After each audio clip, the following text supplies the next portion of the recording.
Yo, it's the kid, it's the kid, it's the kid, it's the kid, it's the kid, it's the kid, it's the kid. What's up, man? What's going down? What's going down, man? So, we are back here for another lovely football dugout. I'm back on YouTube after I was fighting the feds and so forth. But we're all good, man. Kicked off again, man. Easy, man. Look, man, just easy. So basically, the thing about it, look, United and Arsenal, of course, are playing. It's the battle of the bricks. And we're going to be getting those lineups soon. But remember, I don't do this alone. I do this with two good friends and amigos of mine. It is, of course, your boy Devil and El Nix, man. So what's happening, guys? What's going down? I'm good, man. I'm back from the sunny island of Tobago. How was Tobago, man? It was good. It was hot. It was warm. I think probably hotter than it was here. Just a bit. Guessing. Just a bit. But we had a storm actually. A storm came over the island. So how come you survived if there was a storm? If there was a storm, how come you're... I'm indestructible. That's what they say. Or like your club. Yeah, that's what they say. But I'm glad to be back. You held the fort? Yeah, man. Ramon forward, big up. We did being the guest. We did it. There was a petition actually to keep one of them in the show, but I can't say, we can't be bad, man. At least give him 1 week back. Listen, I just had to come back soon as Tammy stopped scoring in. But we ain't talking about him today. Yeah, just in time. Okay. So basically, look.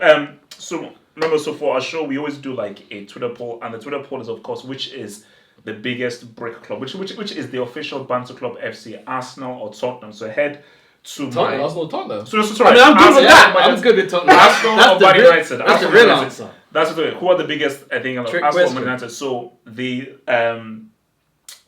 go to my Twitter page, have a pot, and then vote for that thing. Let me vote on that quick. Whoa. Okay. So coming up on this show, we're going to obviously talk about the Madrid derby. We're going to talk about Bernardo Silva and the whole racism route with the Twitter thing and everything. We're going to talk about Leicester City's form as well.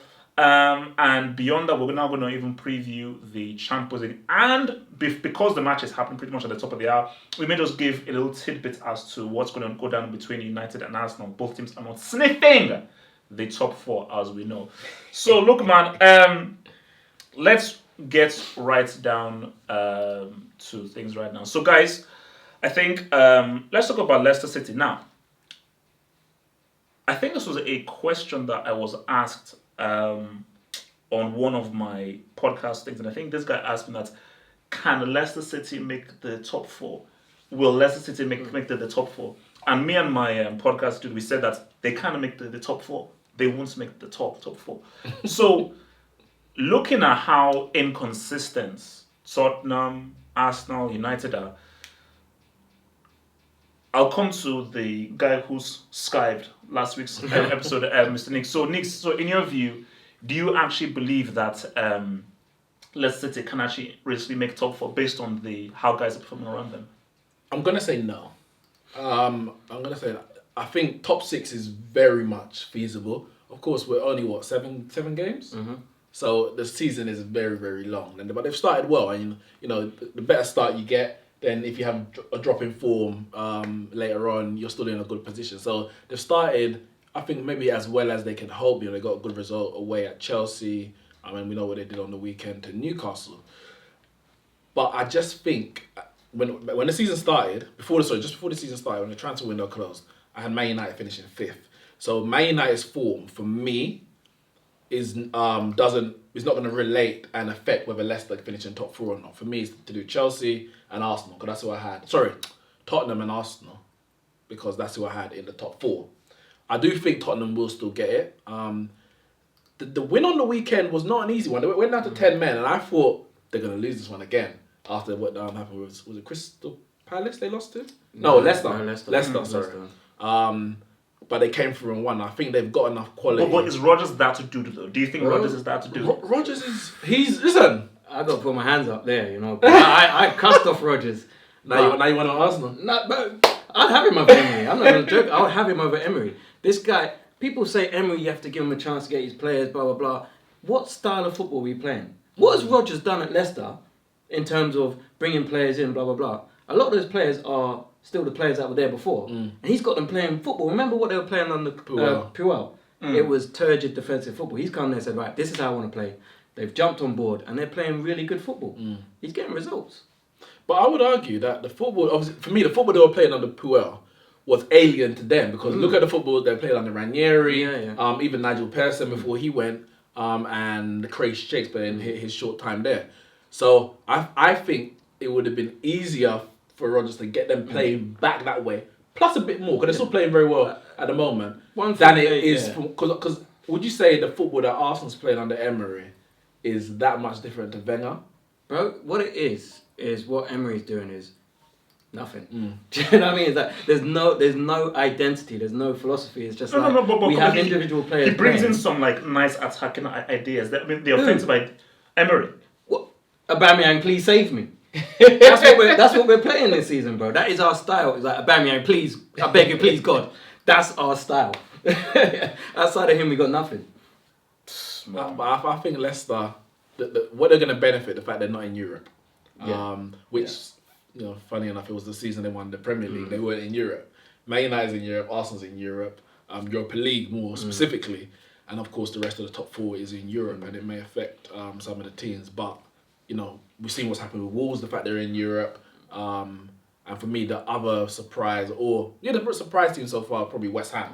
Those two teams up there, no European football. If the managers can get them playing, Bournemouth up there as well. Bournemouth, I think they are. Yeah, they are. But Bournemouth always have play well, and then they really sink after they get like 30 points and they just disappear, and then they get enough. But I think Leicester big deal. They've got Liverpool at the weekend, haven't they? So let's see if Leicester can really pull it together, because Liverpool have been playing well but been tested. So it's Liverpool, Leicester this. Yeah. Okay. They've been tested, but no one's really been able to take advantage and actually hurt them. So let's see if Leicester, because we know Vardy loves a goal against big teams. And also Rodgers knows that at Liverpool. Actually, it's not the same Liverpool. Yeah, it's a very different team. But Vardy, as I saw a stat today, he's hit 85 goals in the Premier League quicker than Ronaldo did. Yeah. Vardy's banging in goals. Yeah. So should he have retired from England? Yes. Yeah, for me, and it's a tough one because you're not going to play him over Kane. But for his record, if you just look at how you'll say, all right, let's find a way to get him in. Yeah. Not over Kane, but let's find a way. Maybe play two. But obviously they have their ideas about who they want, and you can't, the manager's choice, isn't it? So I think you have to also respect Vardy's choice to say. Okay. Yeah, I think he made at his age. All right, so let's now ride over to the Madrid derby now. I thought that this was obviously going to be a draw, because I thought it was actually going to be a 1-1 draw, but it became a 0-0 draw. And I think, Oblak showed why he's one of the best keepers with an outstanding save from Benzema. So before we get to Hazard, because I know Hazard is obviously a big topic here with regards to his to him not really small topic. Weight Watchers. Big. I see what you're saying. Big topic. Yeah. Okay.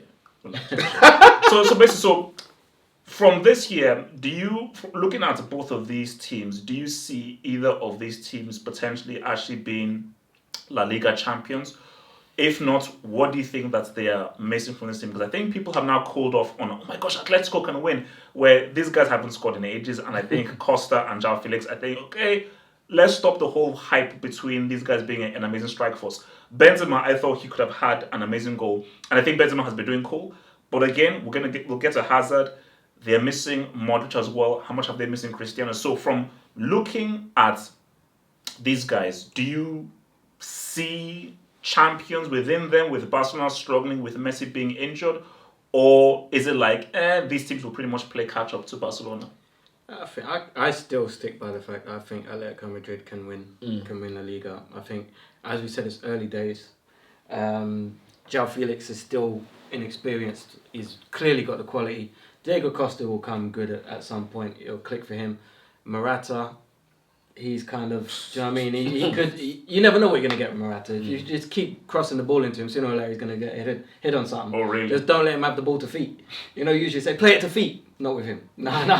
Come up here. At least chest upwards. You need Aspilicueta to get the crosses in for him, isn't it? But I think Atletico Madrid, I think Diego Simeone is the key to that team. I think he'll find a way. He might just, resort to what he knows and just go defensive. Say, look, 1-0, keep it tight, bag a goal. That's what we're gonna do. But the thing but do you believe that there is something there within Atletico to actually win La Liga? Yeah. No, but so you've not changed your viewpoints based on them not scoring a lot of goals in the past few games. You So, okay, so is your faith in Costa, in the team as a whole, in João Felix, who is going to really be their catalyst then? I think the team. I think Diego Simeone, as I said, I think Diego Simeone is their catalyst. He is. I mean, he's the only manager I know who's walked onto the pitch mid-game to try and bang over an opponent. He walked on the pitch to try and bang over Varane. He is a winner. Do you know what I mean? He will get his team playing the way he wants to play. The guy was wild as a player. I fully remember him as a player. The guy was a psycho. Trust me, I wouldn't want to go in the change room knowing I haven't given 100% if he's in there. I'll put a transfer request and just walk off. He'll probably like grab his balls or something. So you see with me? For me, the only difference between Real Madrid, Barcelona, and Atletico Madrid is Messi. For me, that's the difference. Because when Messi's not at playing for Barca, for me, they're all on the same level. The difference is they have Messi. And I'm not going to fault Barca for that. That's their player.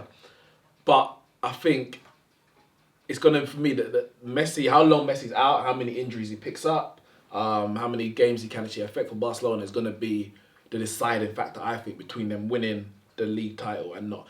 I.e., if he misses more than half the league games, I would not be surprised at all if they don't win the league.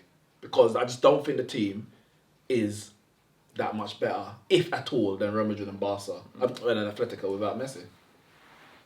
And unfortunately, but Real Madrid's, you might say, Messi in Hazard, or arguably in Bale.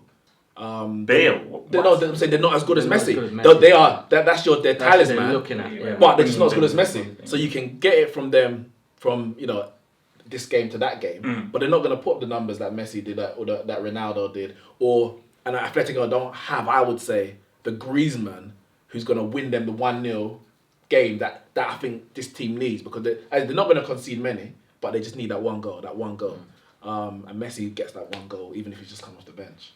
Okay, so before obviously we delve into our main discussion, we have to talk about AC Milan, man, and I'll keep it real with you guys, man. I mean, AC Milan are done. Okay, I'm looking straight at this damn camera here because George Weah was one of the first kinds of players that was like one of my heroes, like as an African guy from the continent and everything. Him winning the Ballon d'Or, that's why I got the Milan jersey, and to see, for me, it is easily the biggest fall from grace. Secondly is Man Utd. So, easy, chill. Okay. But listen, so it's like, it is shocking. So my thing is like, I truly believe that it's going to take about 5, minimum 6-7 years before they become relevant again. So, bringing it over to you guys right now. I mean, you look at the team. I cannot name one world-class player. Donnarumma is a potential world-class player. Paqueta is a pretty good player. Pjanic is a pretty good player. Apart from that, Suso, Bonaventura, flipping Abate. Would you argue there haven't been a force since the world-class Kaka left? Yeah. So you wouldn't see the way force with Ibrahimovic? Did they get to the semis? No. Semi for the Champions League? No. I think they got to the quarters. Yeah, when they knocked out Arsenal. Him and Prince Boateng. Yeah. I don't think they got to the semis. We knocked them out in 2011, I think it was. Damn, that's when they had the Ronaldinho. It wasn't. Milan haven't been relevant for a long time. So basically, in your view, like, but this is a different depth. No. Okay. Because look, I mean, I think what I saw Ribery do for Fiorentina, I'm like, man, why the hell did you sell this dude? This dude is still balling at age 65. So my thing is like, how many years do you feel it's going to be before AC Milan finally become wow? They can now, because the way I'm looking at it right now, because people have heard about investments, money will be put in. This is looking like 7 or 8 years. I know. They stupid like Çalhanoğlu and Lucas Billy. It's identity. And what I mean by that isn't so much, like they were saying with Man United, we need a Man United man in there because he knows the club and they brought in Ole Gunnar Solskjaer. Not that kind of thing. I mean, what's your footballing identity? Bring in a manager who has a clear philosophy that suits the players you have there, or at least support the manager with players who are going to be able to play that philosophy. Give him time. Yeah, let him get it right. I think if you're struggling, like what Inter Milan have done, they've got Conte. Everyone knows how Conte wants to play. They've given him players who are going to work in that way, And look what's happening with But Conte. to be fair, Inter had taken a little Yeah, while it's to get taken a back to while. where it was because they got the Chinese investment Yeah. and they spent money as well. Yeah, they have. And Conte, is this his first season? First season. Yeah, so he's come in now at the, you might say, now the project is at a point. He's like, all right, let's take us over the line. Yeah. AC ain't even got to that point where they can get that. So they need to. So as you Get to said, that it's going to point. take them a few years, but they need to have that clear picture. Specifically, in how their mind many of years? 5, 6, 7. I need a number. I like Yeah. numbers. I need a number. But it's been 10 years already, so it's like, because we think about it, like, obviously I wasn't around at the time, but let's say when Liverpool were dominant, 10 years later they weren't dominant when their era finished, and people like, they may have been, all right, maybe in the next couple of years, 5 more years, and it took them 28 years till they were really relevant. I know they won the Champions League in 2005, but when they were really a force to be reckoned with. Man United, for example, since 2013, so that's 6 years. Who knows? Who actually knows how long it's going to take? The answer might be when they get serious, when they make that call to say, where do we want to be? What do we need to do? As opposed to throwing money at it, going in different directions time and time again. So I can't put a number on it, but it ain't going to be easier because Juve don't look like they're stopping. And that Inter's there. And Napoli's always been there and thereabouts. there's not many managers who could say, right, let's go and get that guy. He could be the guy who's going to... There's not many people out of It's not. It's a tough job. It's a tough job. Apart from Mourinho, who else could you see that would go in? And Mourinho's not a long-term guy. So it depends what you want. Do you want a quick fix or do you actually want to fix? Do you know what I mean? Okay, so time for... Now, I'm going to enjoy this one because time for like our main topic right now, man. And this is obviously racism. This so-called racist tweets and everything. So let's just, give a bit of a background now. So, Bernardo Silva and Mendy, like these guys are obviously close friends, and I knew that they were very close friends from their days in Monaco, and they share a lot of jokes together and everything. And this is where sometimes where it's like, maybe that private conversation should be kept in private. But I'm so happy it was put out in public. So Silva puts out a tweet, pretty much putting Mendy's face next to a racial stereotype face of a black person that is linked to the minstrels from before, and it says, "Oh, who is this?" Obviously, likening it to Mendy, and everyone's like, "Whoa, whoa, whoa, whoa, whoa! What the hell? And then Mendy obviously tries to backtrack and say, "Oh, look, this is just a private joke, blah blah blah blah blah." So it opens up this whole racial dialogue and everything, and then Pep Guardiola comes in, who is misinformed and tries to come to Bernardo Silva's defense without actually. He threw gasoline on it. Yeah. So without actually doing the proper research, because he's still in, I must protect my football. So no. This is real stuff. This isn't fishnet ball. This is real stuff. And then you have flipping John Barnes, who, as of right now, I don't think as of right now, in this second, I don't think I hate anyone more than John Barnes right now. So John Barnes is my most hated person right now. If I saw him, I might punch him in the face. So because there are many different aspects to deal with. So let's just deal with it one by one. So firstly, let's deal with the tweets to begin with. Who do you blame? Now, I'm going to tell you who I blame, and it may surprise you. Who do you blame for that tweet? In my view, I blame Mendy. I knew you would say. I knew he was going to say. I knew you would say, and I don't even disagree. Wait. Let me just land, and then I'll give it. So basically, this is the reason why I blame Mendy. See, from Bernardo Silva, because I've been in that situation many times in school. I've happened to many times in school. But my thing about it is that the nature of my friendship with someone, if I was in Mendy's position, you don't put out that because you've made that joke to me now, and I've said to you that no, sorry, and you're like, that's disrespectful, cool. The reason why I blame Mendy is that I know the kind of black guy Mendy is. I've been to schools with the kind of was that before this tweet or after you've realised what kind of? Oh no, before this tweet, okay. I knew what he was, because just the way that he went about how he's, I'm like, okay, you're one of those black guys. So when I saw this tweet, I'm like, Mendy would be perfectly fine with that tweet. He would be fine with it, but because it's out in public, he's like, if I do this, black guys will look for me there. So for Bernardo Silva, it's a Portuguese problem.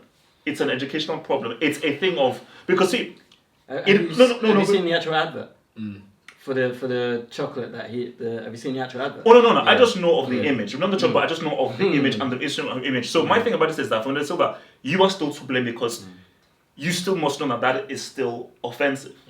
So, but it's sort of like in degrees. More of the blame for me is to Mendy. So, but Silva gets more of the blame. But for me, a lot of the blame is on Mendy because, in my view, every white person is going to say something racist. They will. That's just a fact. There is no such thing as a white person that has never done anything racist. That is complete crap. It's about you as the black friend checking them, so then you now know how to carry on with the thing. So you see me.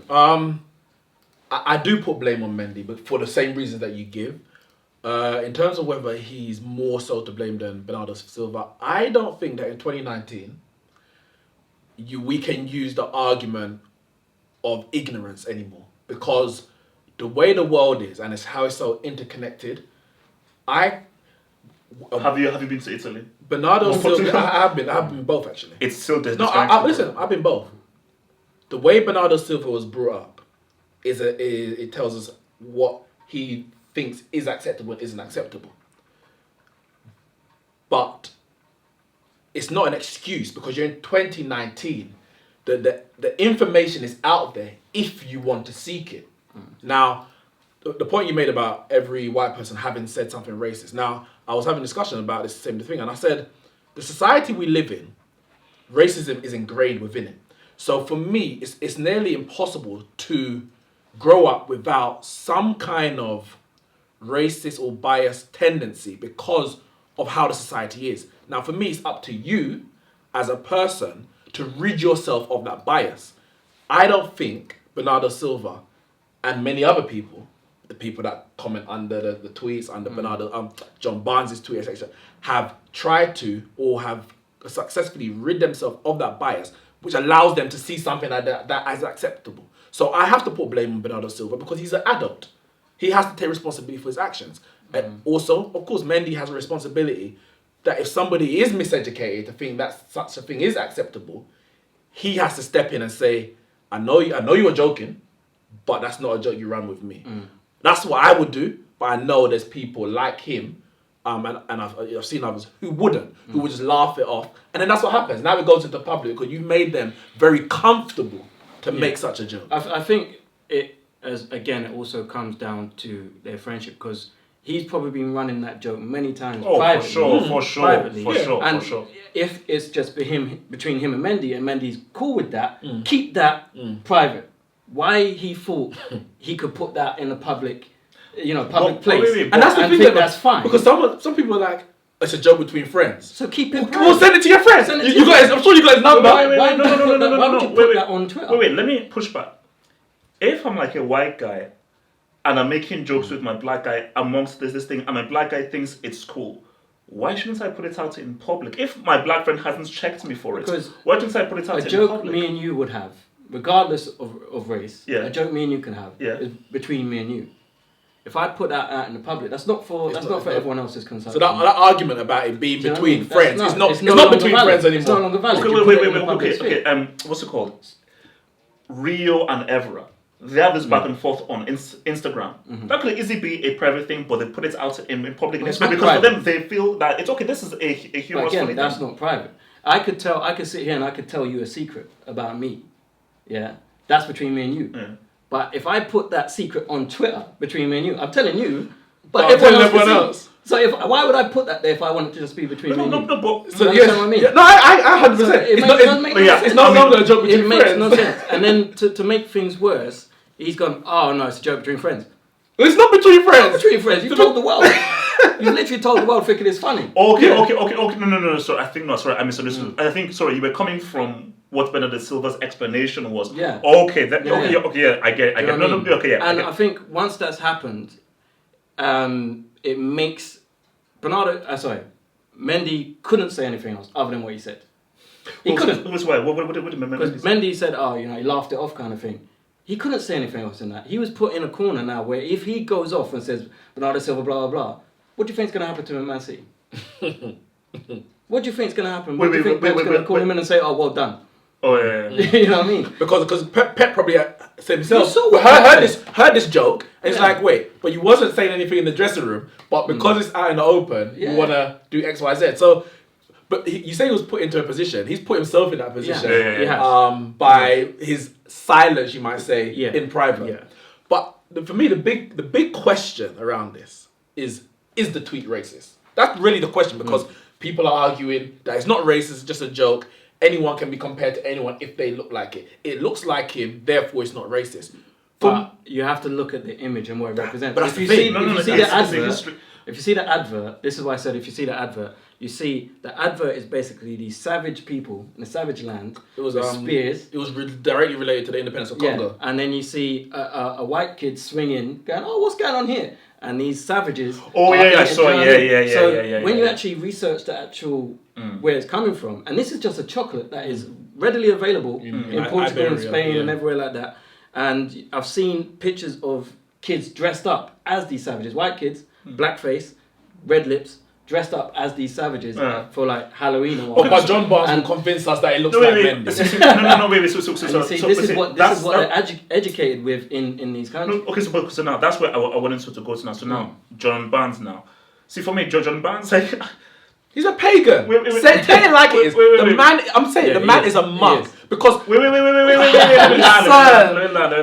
Chill. Don't worry about it. So my thing about John Barnes, this is that first of all I know of John Barnes with racism is backheeling the banana skin, and what a poignant image, because I know what Kevin Prince Boateng did. He walked up the pitch and then he gave a speech in front of the UN. I know what Jason Roberts did, where he was fully with and I even followed this. Oh, Jason Roberts, man, you are really fighting fights. John Barnes, you were not known for fighting the fights. All we know of you is backheeling the banana skin, which is let me rise above things. So specifically for John Barnes, my thing about John Barnes is this, and like this, because I can say many things about why did he only go on there to talk about racism. Why didn't he ever go on them about punishment? But specifically for this, let's just stick to the point. He tried to fight him. No. So with Barnes, it's like my thing is that we are all younger than John Barnes, and I know the history of. As soon as I saw the image, I know the history of that image. Of course. So even if you don't see the advert, you know it looks like a gollywog. So it looks like a gollywog. So my thing about this is that why? So where do you think? Just try and help me understand. Maybe I missed something. Where do you think John Barnes is coming from with his explanation, man? Listen, you know, he wants to stay relevant. That's in it. His job. He's thinking about his profession rather than anything else. Because remember, it weren't too long ago when there was coming, and he was championing this fight against racism, and all of a sudden now they're going towards him for every single racism issue. They're going to John. But the thing is, if you look at his history, even when he's talking about racism in football. He supported Liverpool and Suarez in that incident. He supported, and I'm using the word supported, he didn't, even John Terry and that incident. Peter Beardsley most recently, and of course, the Bernardo Silva. But additionally on top of that, so when someone has been accused of the racism, including Liam Neeson, he has defended that person before anything else. But when Jadon Sancho speaks about how racism makes him feel and other footballers, he says, not that we are going to, but it feels like, why should we even play this sport? He didn't say he's going to quit the sport. John Barnes comes out and says, basically, you don't have it tough. Give up football and you'll see what real racism is. Well, excuse me, for a 20-year-old lad expressing his feelings on racism whilst still playing the game, because he's playing it with the racism, and then he's having an interview, a discussion, using his voice that you tell him to use, and you're telling him basically, you can't complain because it was worse in my day, and you're in a privileged position. Well, excuse me, who are you to tell him or any person how they should or shouldn't feel when attacked or subjugated to racist abuse? Bernardo Silva's tweet is racist. Yeah. Is Bernardo Silva a racist? I don't know Bernardo Silva. I think a lot of people from that area, Iberia, Portugal, Spain, they are educated or miseducated in their white supremacy. They believe that this is how black people are, this is how black people look. And Bernardo Silva is possibly a victim of that. I don't know his personal beliefs towards black people or any other race. But that tweet is racist because the image, it comes from a racist background, a racist caricature and depiction of black people as savages, similar to the gollywog who were pictured as greedy, as thieves, as rapists, etc., etc. There's no difference. So John Barnes coming out and saying that the nonsense that he said, and then for me, and what you said at the beginning, and I'll wrap up on here, you're happy it came out. And I'm happy. I like when the devil shows their face. I love it. Oh, no, because it's one, of the great. discussions, Yeah, come on. one of the discussions are important. And two, you know who you're dealing with. You know what kind of people you're dealing with. And the people that respond, and you see the people on Twitter and social media and what they say and how they defend it, you're just showing your face. Yeah. And I love it. Show your face. So basically, before coming to Devil, again, speaking more on John Barnes, but specifically also adding into the whole Pep Guardiola angle. Because the thing with Pep, and again, it's one of these simple things that before you speak publicly, you have to have the research within you. Because the way Pep was speaking was that, did you look at the image? Have you seen why people are angered about the image? So before you've done that, why would you? Because you are a public figure who can influence a lot of people. So by coming out and fully defending Bernardo Silva when you didn't even do the requisite research on the image, I just think shows just a lack of decorum and just basic. I think it goes back to what Nick's saying about miseducation. I think Pep has just come out defending his player when he hasn't actually taken the time out to research the levity of what has actually been said. He just thinks, oh, it's a joke between two friends. Mendy hasn't said anything, so why is everyone getting upset? He's not looking at it at the bigger picture. I think he's very much just thinking, I have to defend my player. You know, he's added gasoline to the fire. And I think the worst thing that they could have done is put Sterling in the interview and ask him about it. What could Sterling say in that situation? Sterling going to say, no, you know what? He's out of order, blah, blah, blah, blah. When his manager's already come out and defended him. Yeah. So Sterling should have never been asked that question on TV. And what people are doing, I know I'm going slightly off subject here, but people are using that against Sterling, against all the good stuff that he's done. Yeah, they're now using this one subject, this one incident, to denounce everything that he's done before, because he's seemed to be sticking up for Bernardo Silva.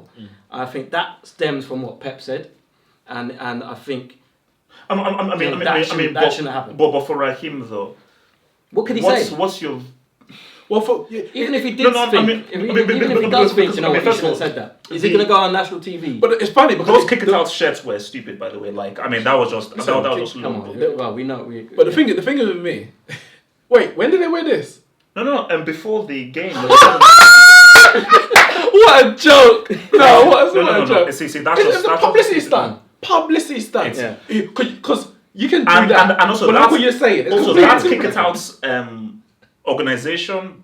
You're being used.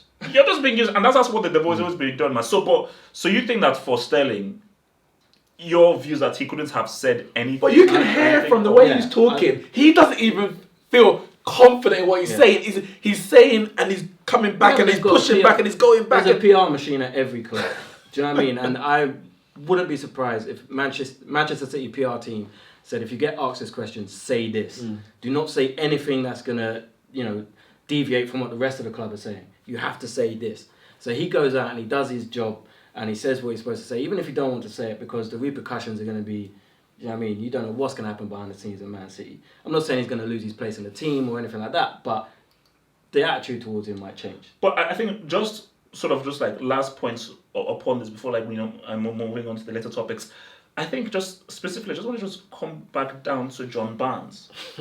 Because my thing with John Barnes, for me, I think it's very problematic because a point that my friend made on the podcast was what John Barnes is doing is that he's giving white people ammunition. Because he said, from what Barnes said, some white dude did a comparison of what if Kevin De Bruyne was compared to this Milky Bar kid. with milk? Yeah, and I'm like, oh my God, in heaven. Got racist Oh my God. connotations. Because there's a racial history with the milk. Oh my God.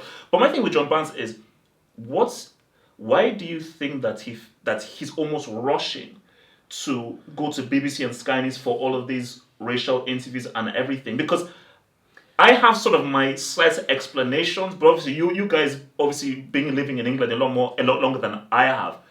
I'm from John Barnes, from what I know, this is one of the most talented black English football players ever. You know what? How have you just turned yourself into a racist puppet? That's the thing, so. My view on this, and I think this could be the reason, I'm not saying it is, I say it could be, from going through what he went through in the 80s, looking for acceptance, he's now become Samuel Jackson in Django. Oh, wow. That's what he's become. He's become the guy who wants to be with the majority. He now wants to be loved by the white man. He wants the white man to say, oh, actually, no, what you're saying is true. I agree with you. And now he's taken up that role. That's his position in this. That's You know what I sad. It really is. That's sad. It really is. Yeah. At the less that I talk about John Barnes, the better, because that man, for me, he's done. He is completely Cancelled. done. I got no time for him. But he'll be on TV whatsoever. all the time now. And for me, I think Rand said something. He goes, look at all the people who are agreeing with what John Barnes said. They look nothing like John Barnes, and that tells you everything you need to know. Ooh, Yeah. that's deep. That's deep. Okay, what's happened, man? So, we have the result. Oh my God! Very close. No, don't spoil it. Wow. So we obviously as well, guys. You know, Arsenal and United are. Don't ruin it. Don't ruin it. Okay. So basically, Arsenal and United are of course playing later today, and we put out a tweet at the beginning, which is the true Banter FC. Let me put it this way. The result was 52-48. That is how close Brexit. it was. Damn. That was how close it was. So It shows where the two clubs are. okay, let me Yeah. It literally- let me that's ask you then, Nix, who do you think had the higher of the votes? Remember that it was 52-48. Who do you think had the higher What's the question? Which is the true Banter FC? Well, I voted Arsenal, innit? So I have to say Arsenal. Yeah. Yeah, I voted Man United, but I wouldn't be surprised if it's Arsenal. 48, We've 52% was Arsenal. Yeah, but we've taken many L's. I mean, it's pretty Yeah. much 50-50. That is and you know what, for me, Arsenal, and I said it before, Arsenal for me will forever be the banner club. And I say, tongue in cheek, because they may go, say you win the treble one year, you're no longer a banner club, innit? Yeah. But you ain't won the league title since 2004. Yeah. Like, Yeah.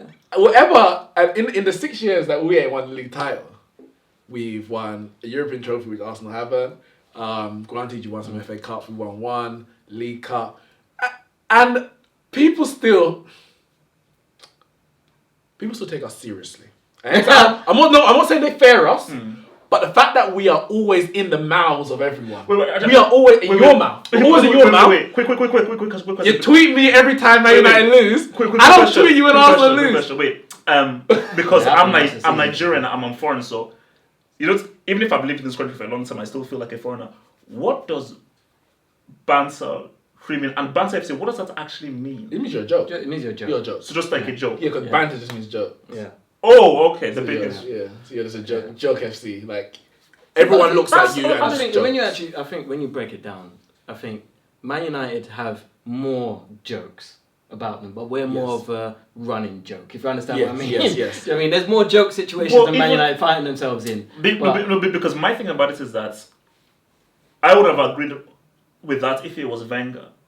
But let's keep it real. Because for me, We've got worse. Wait. I always look at current. Who finished higher in the table, Arsenal or United? Yeah, we did. I'm just asking a question, bro. Yeah, Who finished higher in the table, Arsenal or United? I mean, we Arsenal- finished above you Arsenal years reached- running now. Wait, Well, Arsenal. no, but really Two- second. two- But it's like 2 years, it's like 4 in the last Yeah. 5 or something Yeah, like yeah. that. So okay, so basically, guys in the live chat, tell us who do you think is the biggest joke of the club? Arsenal, United in the live chat. Tell us who is the biggest joke of the club. Arsenal, they got to the Euro final.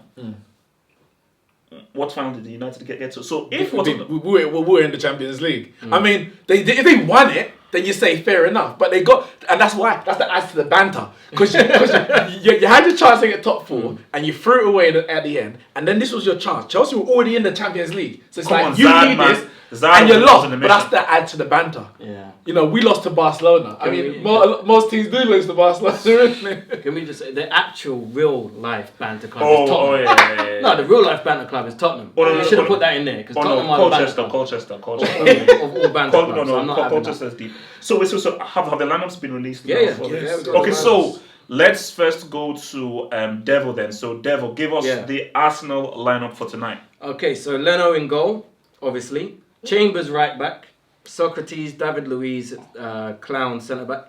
Kolasinac left back. Guendouzi, Xhaka, Torreira central mid. Pepe, Aubameyang and young Saka on the left. He's gone with Saka. Is Lacazette injured? Yeah, he's injured. Oh, okay, he's he's injured. injured. All right. Um, So Neeks. Well, we've got a couple of injury issues. Obviously, Just to get a bloody lineup. Martial's out. Wan-Bissaka's out, which is massive. Oh God. But we've got De Gea in goal, of course. Tuanzebe, Axel at right back. So that's Pepe should have him on toast. No. Oh no, Saka, Saka. yeah. You should have him on toast anyway. Lindelof and Maguire in the middle.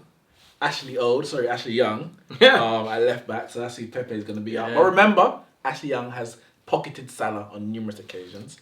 McTominay and Pogba in the middle. Andreas Pereira, and I just don't know why. Why Andreas? But anyway, Andreas Pereira, Jesse Lingard, Jay Lings. He loves a goal against Arsenal. You're going to see a world-class performance. If he scores today, I ain't saying that. World-class performance today. Okay, so Daniel He's going to do a full bloody Swan Lake performance. Daniel James left wing up against Chambers and Rashford back up front. And we know how Rashford loves a goal in the big games. Okay, so we're losing this so, game. So let me ask you this now. So let me start with the home side then. For United playing at home, what do you think their approach should be for this game? Knowing with the injuries, knowing what Arsenal are defensive, knowing what they can do on the counter, what Obama can do. What do you think United's tactical approach to this game should be? Sit back, play on the counter. So I ain't saying part of the bus, but play on the counter. And that's not.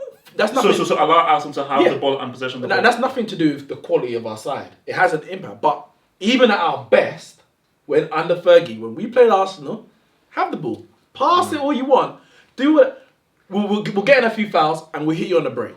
And I think for me, if we go and attack Arsenal with our, weak attack, we ain't got no creativity, and we give Aubameyang and Pepe and possibly Saka that space to run in behind, we're gonna be in trouble. Arsenal, for me, are more comfortable going forward anyway than they are defending. So let them have the ball. Trust our defence, which we invested heavily in the summer, and hit them on the break. And I've seen Arsenal they get hit on the break a number of times in the year. So I think for me that's the best way to win this game. I think this is a big game for all three of our midfielders really, because Xhaka's under fire. The fan base. Xhaka's trash. The fan base hate him. Torreira's not been starting games, so this is a big game for him to say to Emery, what are you doing? And this could be a massive breakout game for Guendouzi because we've got no other creativity in our midfield. Guendouzi's going to be the guy who's going to have to if Man United do sit back, Guendouzi has to find those passes and unlock that defence. Unless we're looking for individual brilliance from Pepe or Aubameyang. So you've just been asked, do you prefer Jay Leno in goal? Yes, Jay Leno is turned into a Martinez is pretty good though. Martinez I like good. Martinez, but let's be honest, Leno is better than him. But I think Neeks has got a point. If they sit back and let us have the ball and just really control those spaces, it's going to be really hard for us to break them down because we don't have an Ozil or even a Ceballos in the team who might be able to do that, have that vision to find that pass. Can Guendouzi do it? If he has a performance in this game, the Arsenal fan base is going to go nuts. He's going to be world class by tomorrow morning. He's going to be the best. Look at, all our best performances and results more specifically under Solskjaer have been when we've been, you might say, arguably either the underdog or just playing on the counter. When we were at home to PSG, when we took their advantage, they hit us twice on the break. When we went away to PSG, we hit them 3 times on the break. Tottenham, same thing. Chelsea at the start of this season, Chelsea had the ball. But every time you got the ball, Rashford go. Obviously, Martial at the time go. Pogba will find you. James go. So I think that's the key there. Dan James' pace. If we get caught up the pitch, and Dan James is running through, he's going beyond Rashford, no one's going to catch him. The white Usain Bolts, the Caucasian Usain Bolts, man. He scares me more than anyone else in that Man United side, just because of, as you're saying, if you are going to play that counter attack, he's the key. He could break our defence easily if we get balls over the top, which we've been susceptible for years. Do you know what I mean? We always struggle with that ball over the top, and we never really fixed that. And David Luiz don't look like he's the person to fix it because he's always out of position. So that could be the key for Man United. For me, I can't see us winning this game. For me, the key. I'll say first of all, the key 2 players for me in this game, and I'll give you 3, is going to be Maguire, Lindelof, and David De Gea. Because I'm expecting us to allow us to have the ball. So when crosses are coming in or they're trying to find the Aubameyang, them two and De Gea are gonna have to be on job. Because once we stop that, I think we will have enough opportunities to counter to get a goal or two. But we're crap. It is all theory. In theory, it's great. Because get that ball over, but who's guaranteeing that Rashford's not going to miss another one-on-one? Yeah. Who's going to guarantee that Andres Pereira? I don't understand how he's even playing. I really don't. No. That midfield is poverty, man. But I think we're 2-2. I think, man, I can't see us winning it. Maybe a draw, but I cannot see. I need a squad. We haven't won at Old Trafford since what, 2006, 2006. And Bayo, and even that was damn lucky. Wait, I need a definitive score. No, we're not going to win. I think Man United will win it 2-1. Okay, so last 50 minutes or so. Remember, guys, send in your questions. Send in your questions in the live chat, and I will go through them and we can answer a few questions. Champions League week, man. 2 big games this week. Bayern Munich against Tottenham, Chelsea against Lille, and Inter Milan against Barcelona. Sorry, would that be Lille versus Chelsea? Is that at Lille? That's at Lille. It's at Lille. So 3 big games, 3 massive games. Wait, how did the Chelsea game come big? Lille versus Chelsea, massive, huge, massive game. Two clubs on the same level. Easy, man. So let's look first at Bayern Munich against Tottenham. So I think Tottenham will be playing at home. Do you see Bayern putting the sword into Tottenham even more? Coutinho has been balling. Coutinho Dowski masterclass coming. They're gonna Tottenham are finished. Are you saying that wrong? I'm saying that from my heart. No, I think it's gonna be a tough game for Bayern and Tottenham. Obviously, Tottenham seem to turn up in these European games, especially at home. Kane versus Dowski. Who's going to get the better of that? That's tasty because and also Bayern's defense been balling this season. No, he has been. He's been balling this season, but I think he's a domestic match though. That's the thing. 4 goals in Real Madrid. But I think Coutinho could be the key for Bayern Munich in these kind of games. He's been great. He has been great. If they could get him in space, then I don't know if Tottenham will be able to deal with him in between the lines. Sissoko got a new contract. He's coming for them still. Sissoko. I can't see Spurs winning, but as you said, they do seem to get the results in Europe. They've been decent in Europe under Poch. Getting results against the Inter, Real Madrid, Dortmund. Of course, got to the final last year. I can't see them losing at home though, so I think I'll go a draw 1-1 maybe. 1-1. But I think a draw. I hope Bayern rip them to shreds. I'd like to see a 4-5. So let's look at Inter Milan against Barcelona. So Barcelona will be playing at home. Both teams drew their first game, although Inter Milan drew that game at home. So Messi is still injured. Dembele is still injured. Barcelona did beat Getafe with flipping Ter Stegen scoring a flipping he got an assist. He got an assist. So looking at this right now, Barca against Inter, a lot of people think that Inter Milan can actually cause an upset here because of Messi and Dembele missing and how teams have caused Barcelona issues even at the Camp Nou.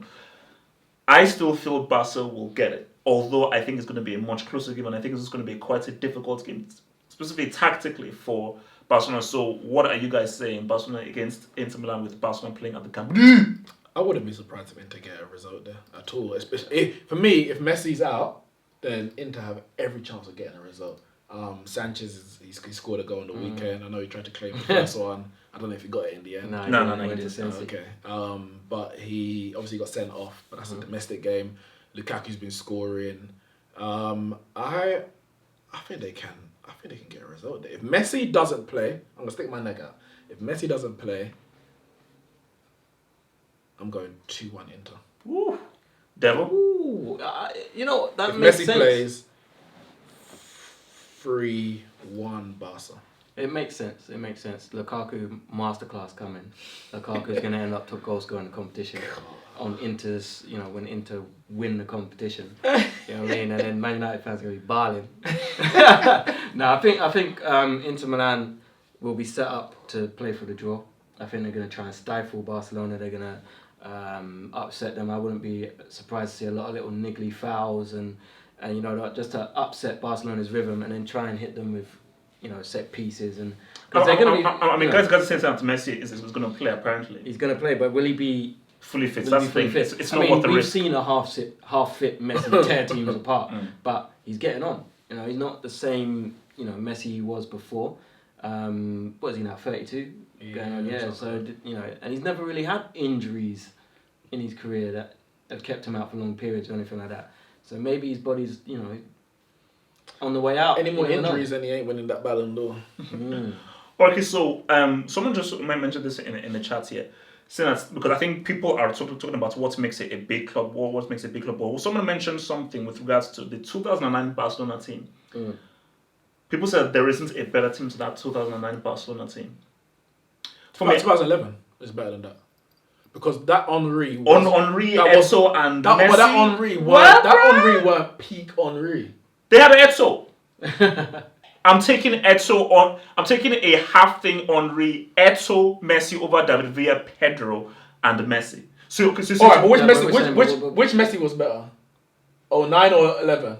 Because you're saying Messi, but which Messi was better? Okay, 2011 Messi was better, but yeah, so the Messi in 09 was still balling. It was, but he was. Okay, so you're saying to me that the 2011 Barcelona would be the 2009 Barcelona if let's say it was like a FIFA game. To pass them to death.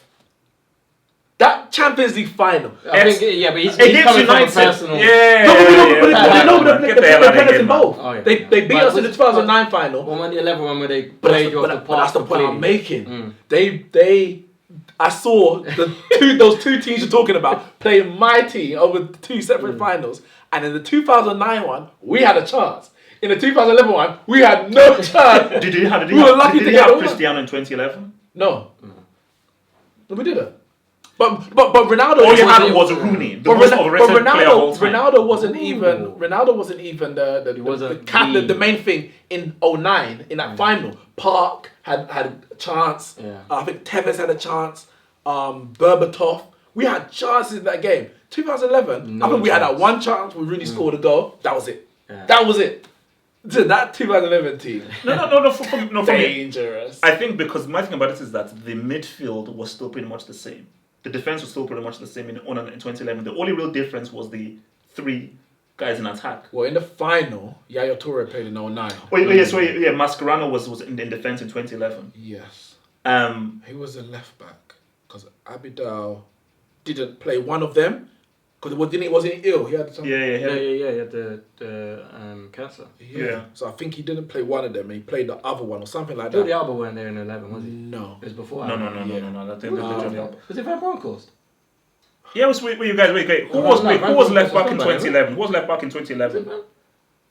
And who was the right back? Was Dani Alves for both? Dani Alves. For both? Yeah. Okay. No, right back. Yeah. No, but are we saying right back or left back? No, Dani Alves was right back. I'm trying to think who was left back. See, but for me, I still feel. Look, Eto'o was a bad boy, man. That goal that David Villa scored. Yeah. Van der Sar didn't have a chance. It's a both of the teams. Said it was Abidal. It was I remember Abidal. Because after they won, he lifted the trophy. He lifted the trophy. He lifted the Yeah. trophy. Remember the one? Yeah. He lifted the trophy. The one. But I just think that Messi, 2011 Messi, was better than 2009 Messi. 2009 Messi was the first time we really saw him play the false nine, and I know he got the goal, but it wasn't. He didn't dominate the game. 2011, and he dominated the game, and that was leading on to his 91. The next season, the next season, yeah. Come on.